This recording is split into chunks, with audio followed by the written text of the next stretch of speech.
Lo primero que tengo que hacer es contarles que el caso, si bien lo llevé yo como la abogada responsable, en este caso intervinieron varios estudiantes de la Clínica Jurídica de la Universidad de San Francisco de Quito. No puedo dejar de darles el mérito.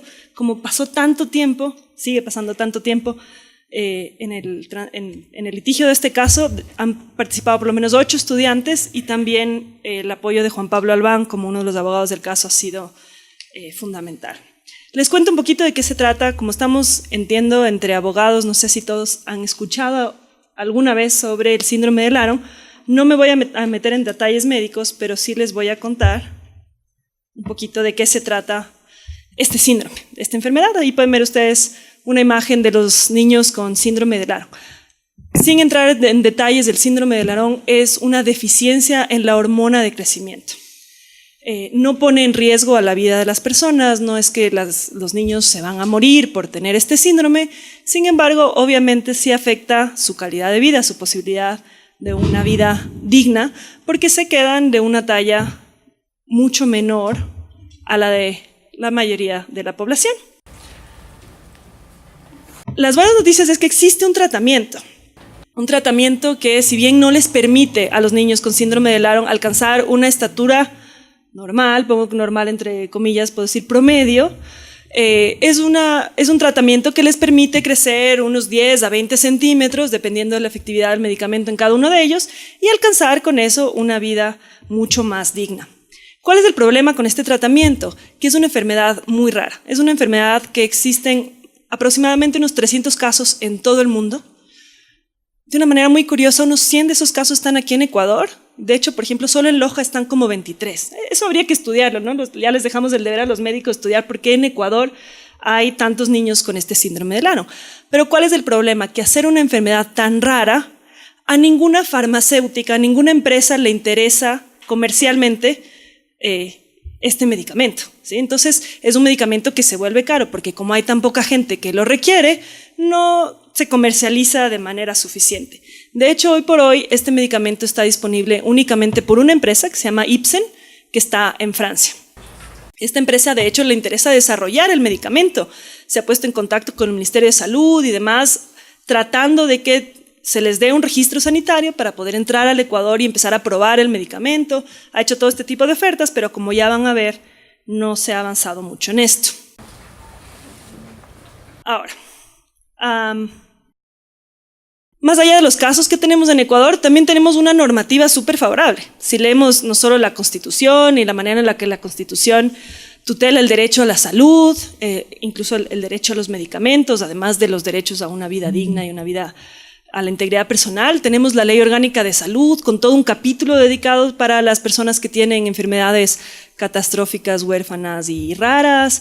Tenemos varios decretos ejecutivos en los cuales, perdón, debo decir, está dentro de la lista de enfermedades raras o huérfanas y catastróficas, merecen atención integral, son grupos vulnerables, digamos, toda la normativa les favorece. No voy a entrar en este momento en los detalles de todos los acuerdos ministeriales que se han aprobado para favorecer a las personas que tienen enfermedades como esta. A pesar de todas esas lindas normas, hasta la fecha, hoy, marzo de 2017, los niños no pueden acceder al medicamento. ¿Qué hemos hecho? ¿Cómo empieza esta batalla jurídica? Tenemos 2 ámbitos de la batalla jurídica, el ámbito interno y el ámbito internacional. Ya les voy a dar los detalles y las fechas porque hoy estamos hablando de plazo razonable.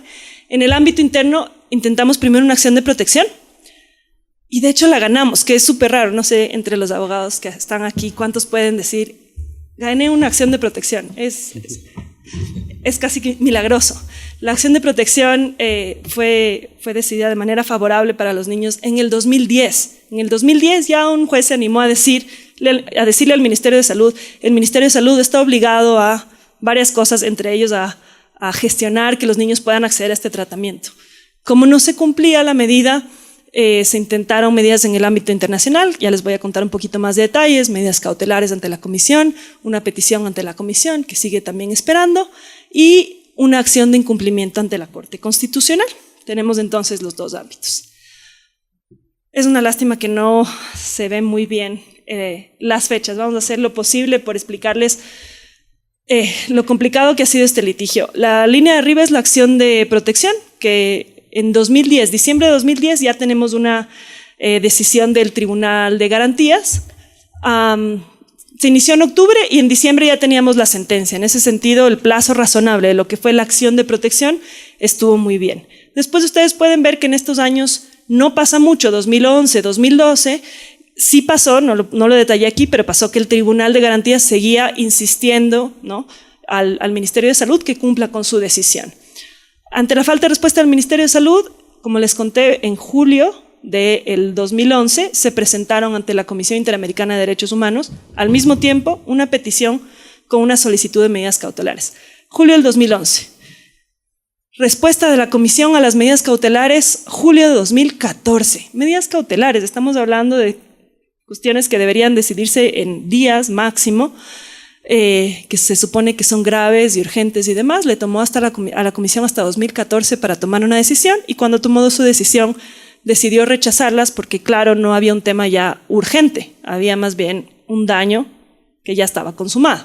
Entonces, en la misma fecha, la Comisión dice, bueno, ya no procede medidas cautelares, aquí no se cumple el criterio de urgencia, lo que sí vamos a dar es trámite a la petición, y se dio traslado a la petición. Es decir, recién ahí, en julio de 2014, le dan la pelotita al Estado para que responda, y hasta ahora la petición ni siquiera ha sido admitida. Para los que litigan en sistema interamericano, sabemos que si ni siquiera ha sido admitida, todavía te falta toda la fase de admisibilidad, toda la fase de fondo, toda la fase ante la Corte. Podremos hablar de que quizás de aquí a unos 10 años tendremos una sentencia donde la Corte Interamericana le diga al Estado de Ecuador que incumplió el plazo razonable, 20 años después de también el sistema interamericano haber tenido conocimiento de estos hechos. El caso fue entonces, lo presentamos como una acción de incumplimiento ante la Corte Constitucional de Ecuador. Esto fue en 2014. Y la Corte Constitucional de Ecuador, al principio, se demoró también muchísimo. En abril de 2015 recién tuvimos una sentencia, una audiencia con la jueza sustanciadora. No pasó nada ante la jueza sustanciadora. Estuvimos insistiendo, pedimos audiencias, pedimos sentencia, nunca nos cansamos de insistir.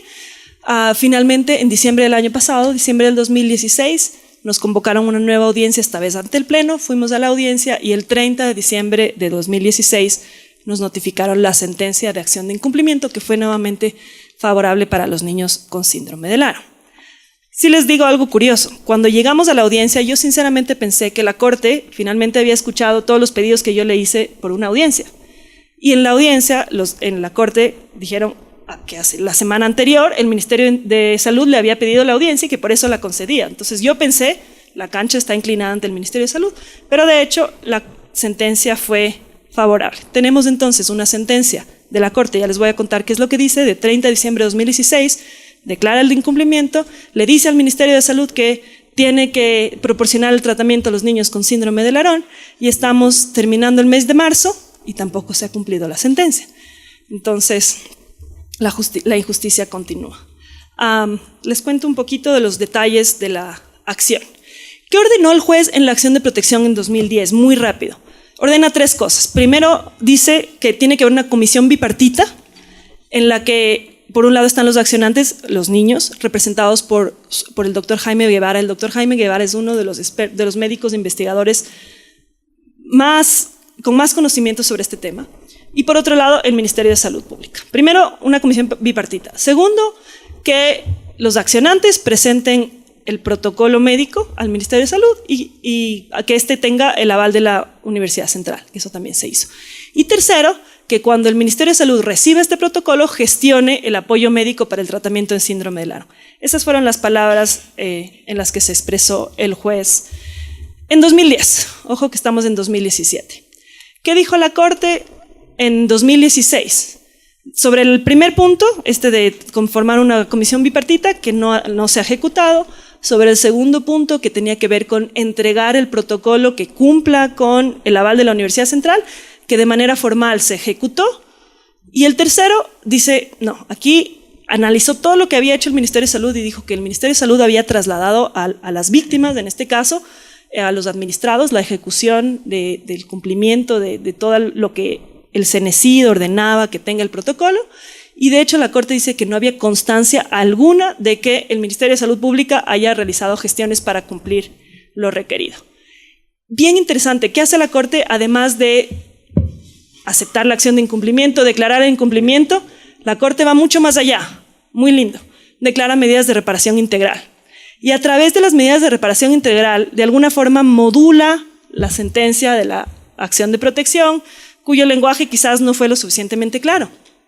¿Qué nos dice la Corte? Primero, que le ordena al Ministerio de Salud que ya adecúe y que apruebe él mismo, ya no los accionantes en este caso, un protocolo de seguridad y eficacia del tratamiento. ¿Qué más? Que el Ministerio de Salud inicie los trámites para que la medicina por fin tenga el respectivo registro sanitario. ¿Qué es lo que pasa? Que Ipsen, el laboratorio sigue insistiendo en que quiere traer la medicina para de hecho seguir haciendo pruebas y demás, pero como no tiene registro sanitario sería igual que traer cualquier otra droga ilícita al país, simplemente no se puede.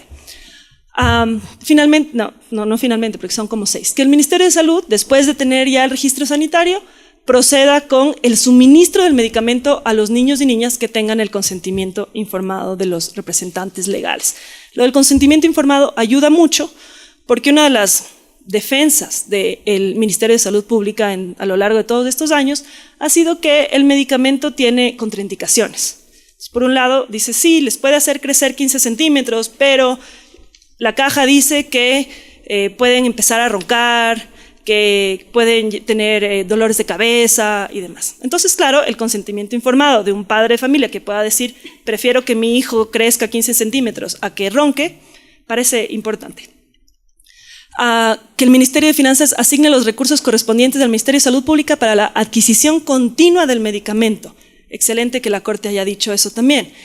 Que le dio un plazo aquí de 60 días al Ministerio de Salud Pública para que haya un programa de capacitación a nivel nacional sobre qué es el síndrome de Laron y que implemente también un programa de atención psicológica a nivel nacional para los niños con síndrome de Laron y sus familiares, como una medida de rehabilitación.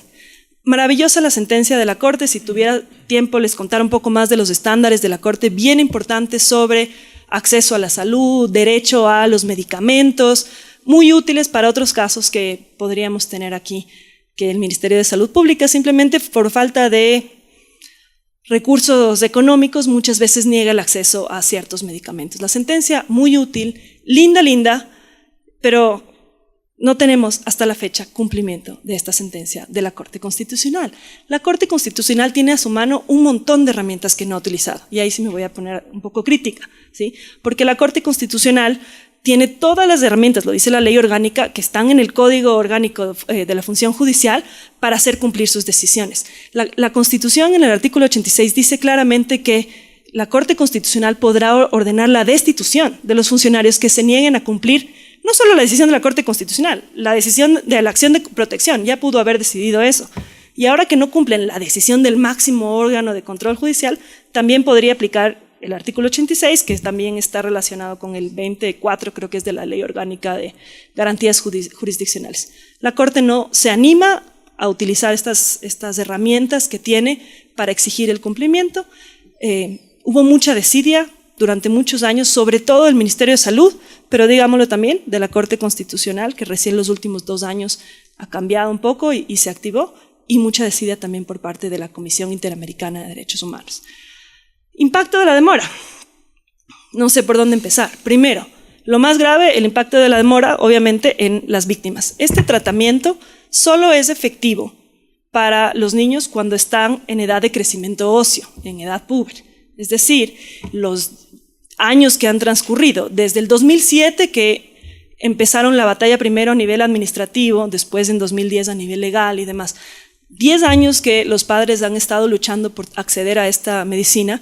Hay niños que han pasado de tener 10 años a 20 años. Ese tratamiento a todos esos niños que ya superaron la edad puber, aunque el Ministerio de Salud Pública mañana decidiera finalmente cumplir la decisión de la Corte Constitucional, simplemente ya no les va a beneficiar. La mayoría de niños incluidos en nuestro caso ya no se pueden beneficiar del tratamiento, aun cuando por milagro la Corte decidiera... el Ministerio decidiera cumplir la decisión de la Corte. Y luego hay mucha tela que cortar y no quiero hablar yo porque este se supone que es un conversatorio, pero claro, el impacto es que ya no solo está violado el derecho a la salud o a la vida digna, estamos hablando de un derecho a la tutela judicial efectiva. El derecho a la tutela judicial efectiva no es solo poder acceder a un procedimiento, es que los plazos sean razonables, y estos son mis 15 minutos, que los plazos sean razonables y que la sentencia se cumpla. En este caso no podemos hablar de ninguna de las dos últimas dimensiones del derecho a la tutela judicial afectiva. Ni los plazos fueron razonables, ni se ha cumplido la sentencia, que es más grave todavía. Ahora, yo fui funcionaria hace algún tiempo de la Comisión Interamericana y entiendo cómo funciona y entiendo a veces también su demora. No la justifico, pero la entiendo. Entiendo porque es un sistema perverso, ¿sí? Donde los estados asignan financiamiento insuficiente a la comisión para que la comisión no pueda ser eficiente para resolver, ¿sí? Entonces simplemente, digamos que uno tiene, cuando estás ahí, tienes 3,000 casos a tu cargo y alcanzas a resolver 3, porque no tienen financiamiento para contratar a más abogados. No estoy justificando, pero entiendo de alguna forma, habiendo trabajado ahí, la demora de la Comisión Interamericana de Derechos Humanos. En el caso de la Corte Constitucional, sinceramente no encuentro las explicaciones, porque a veces veo cómo el presupuesto de la Corte se destina mucho, por ejemplo, a difundir las actividades de la Corte, ¿no? A mí me llegan, me imagino que ustedes también, unos informes que son súper útiles, o la Constitución y los informes de labores, en unas cajas con 10,000 sellos y más, ¿no? Son unas cosas que son súper caras para quienes alguna vez han mandado a imprimir algo, cada caja y demás, ¿no? Y se reparte esto de forma gratuita y yo a veces digo, bueno, mándenme un PDF, pero utilicen estos fondos para financiar a más abogados para que realmente se puedan tramitar más fácil los casos. O quizás hay otras causas de la demora, que son las que deberíamos aquí, entre todos, buscar qué tienen en común estos casos, que son los que se están demorando o son los que no tienen una respuesta efectiva por parte de la Corte. Sinceramente no tengo una explicación para la demora por parte de la Corte. Me encantaría escucharles a los otros que están aquí en el panel conmigo, quienes admiro un montón, por cierto. Gracias.